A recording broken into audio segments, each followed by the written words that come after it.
And here's another review I'm excited for, which is the Safari Limited 2017 Feathered Velociraptor figure. And this was, like when the stock photos were released, this was one of the figures I got the most attention. Because, for obvious reasons, it is the most accurate and best looking Velociraptor toy out there. It actually has a full feather coating, which is something the Papo didn't do well on, because the feathering on the Papo Velociraptor wasn't that good. But that figure is still great. I haven't picked it up yet, though. So I'm hoping to pick that one up soon, but I shouldn't worry about that one since I have this magnificent one right here. See, detailing, well, it's far limited. They do pretty good with detailing. Not as good as Papo or Schleich, though.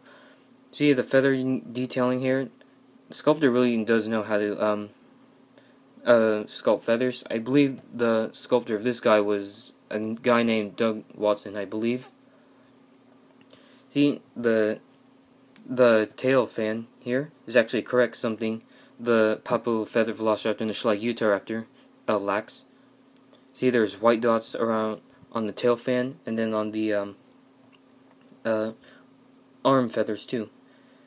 Also, it's like brown color too, while the scales on the feet and the tip of the snout are green.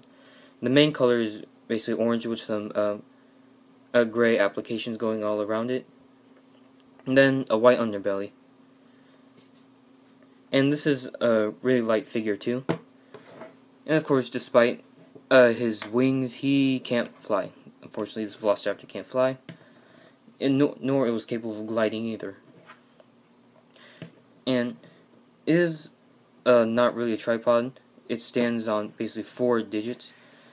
Well, at least it's not like putting its knuckles on the ground, because it's using its feathers to help it balance. Because, of course, unlike something that Schleich struggles to do with, they always curl up the tails on their dinosaurs to make tripod stands, which looks really bad because dinosaurs can't curl their tails. But at least Safari Limited has a clever way of doing tripods, because they still do tripods with their tails, but they don't curl it up. They use the tip to make it balance. And see the front view right here. And at least there's no warping on this one, because if you're in the store, like I found this in the museum gift shop, so you don't have to worry about it warping. You just have to look through plenty of them to make sure you get the right one. Then there you go, you get the perfect one. See, I don't really see any sloppy paint on here, because this is just a fantastic figure that already deserves a 10 out of 10. Yes, I just gave it the rating right now. See, the legs look very bird-like. It reminds me of chicken wings I always eat. So let's start with the comparisons right now. Start with a few featherless Velociraptors I have. There's the one from Schleich, then the one from Papo, and then the one from Safari Limited. Put this guy aside.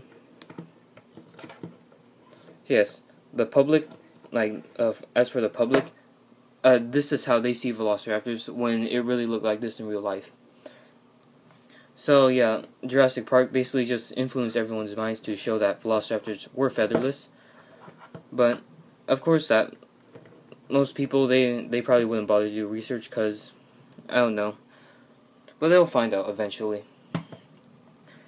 Next up is another feathered raptor from this year, which is the Schleich Utahraptor.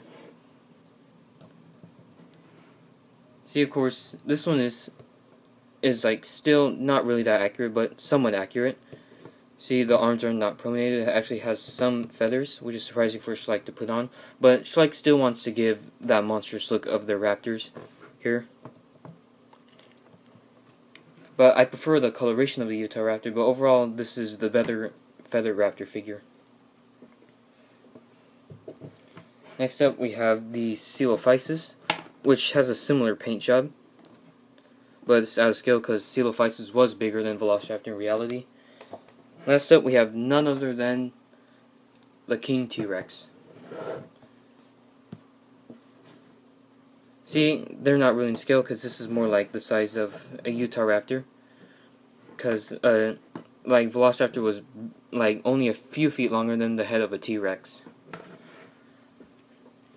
So, yep. 10 out of 10 for this guy. This guy is very easy to find for a good price. I think usually the price it goes for is around $15.